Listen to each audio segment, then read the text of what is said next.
प्यारे बच्चे आप देखेंगे सबसे पहला सेंटेंस है आपकी स्टोरी का, मनीष अपने माता पिता का इकलौता पुत्र है। तो कौन है डियर स्टूडेंट? मनीष। तो आपको सब्जेक्ट मिल गया क्या है? मनीष। तो आप इसको जैसे के तैसे लिख लेंगे, क्या लिखेंगे? मनीष। ठीक है। अब आपको पता है क्या है? प्रेजेंट का है, तो क्या लगाएंगे? इज। ठीक है। क्या है? इकलौता पुत्र, द ओनली, क्या चीज? सन। आपने लिख लिया मेरे बच्चों सन, यानी क्या लिखा है? द ओनली सन, इकलौता पुत्र। ठीक है। अब अपने माता पिता का, तो अब का की अंग्रेजी क्या होती है? आपको पता है, ऑफ। ठीक है। और देखो मनीष है यानी ही है, पुरुष है, तो उसके लिए अपनी अंग्रेजी क्या आती है? हिज। ठीक है। और माता पिता की अंग्रेजी आपको पता है क्या होती है? पेरेंट्स। ठीक है। तो प्यारे बच्चों ये आपका हिंदी से इंग्लिश में ट्रांसलेशन हुआ, उसे देखते हैं। Manish is the only son of his parents. उम्मीद करते हैं प्यारे बच्चों इस सेंटेंस को आप अच्छी तरीके से समझ गए होंगे। अगला सेंटेंस है आपके सामने, एक दिन। तो एक दिन के जैसे को वैसे लिख लो, वन डे। ठीक है। वह कौन? मनीष। तो भाई मनीष के लिए क्या प्रोनाउन हुआ? यानी प्रोनाउन प्रयोग हुआ क्या? वह। तो वह की अंग्रेजी क्या होगी? ही। अब देखो सेंटेंस कौन सा है? गया। सेंटेंस कौन सा है? गया। तो इस सेंटेंस में आपको पता होगा कि सेंटेंस कौन सा है? सिंपल पास्ट का। तो सिंपल पास्ट में प्यारे बच्चों आपको पता है क्या होता है? बी टू, यानी वर्ब के कौन सी फॉर्म? Second form. तो आइए देखो सब्जेक्ट आपने इसे 1 नंबर दे दिया, इसको आप क्या देंगे? 2 नंबर। ठीक है। सबसे लास्ट वाले। तो ही के साथ आप देखो क्या आ जाएगा? वेंट, क्योंकि इसके वो होता है और वो की सेकंड फॉर्म क्या होती है? वेंट। क्या होती है? वेंट। और थर्ड क्या होती है? गॉन। तो ठीक है। इस तरीके से आपने क्या लिखा? He went. ही वेंट कहाँ गया? वहां। ही वेंट क्या होती है? आउट। क्या होती है? आउट। अब क्या लिखा? देखो अपने घर से, तो क्या लिखेंगे? ऑफ। और ही के साथ अपने की अंग्रेजी आती है हिज, और घर के लिए लिखेंगे हाउस। ठीक है प्यारे बच्चों। आपका सेंटेंस क्या बन गया? One day he went out of his house. अगला सेंटेंस है प्यारे बच्चों आपके सामने, उसने अपने पिताजी की आज्ञा नहीं ली। तो उसने यानी सब्जेक्ट क्या आपका? उसने।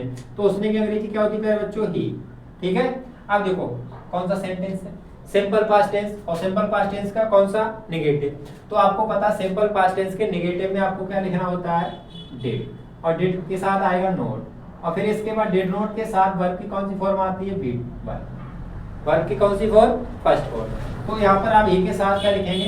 Did note. A did note. ठीक है। अब देखो क्या लिखा है? उसने अपने पिताजी की आज्ञा नहीं ली। तो वर्ब क्या आपका? लेना। तो आपको पता है लेना की अंग्रेजी क्या होती है? टेक। ठीक है। He did not take। अब क्या? अपने पिताजी की आज्ञा। क्या लिखा? He did not take his। अब क्या लिखिए? पिताजी की आज्ञा। तो क्या लिखेंगे? फादर। अब पता है आपको पिताजी कैसे होते हैं? लिविंग। तो के की अंग्रेजी आप यहाँ पर अपोस्ट्रोफी एस लगा देंगे, और आज्ञा की अंग्रेजी होती है परमिशन। ठीक है प्यारे बच्चों। तो आपका सेंटेंस क्या बन गया? He did not take his father's permission। उम्मीद करते हैं प्यारे बच्चों ये भी सेंटेंस आपको अच्छी तरीके से समझ में आ गया होगा। अगला सेंटेंस देखते हैं क्या लिखा? 3 घंटे बाद। 3 घंटे बाद जब वह घर लौटा। तो यहां से बना लो, या इधर ऐसे सीधे सीधे लिख लो। कितने घंटे बाद? 3 घंटे बाद। तो यहां पे लिख लो, क्या लिख लो? आफ्टर। After 3 hours. ठीक है। आफ्टर 3 आवर्स यानी 3 घंटे बाद जब वह घर लौटा। तो जब की अंग्रेजी क्या होती है? व्हेन। ठीक है। सब्जेक्ट क्या है? वह। तो वह की अंग्रेजी ही।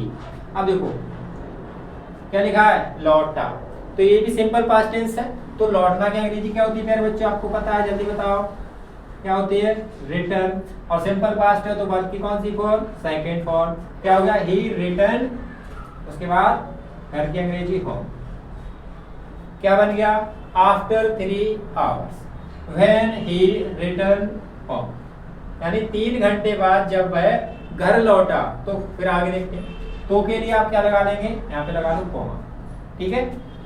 उसके पिताजी उससे काफी नाराज हुए।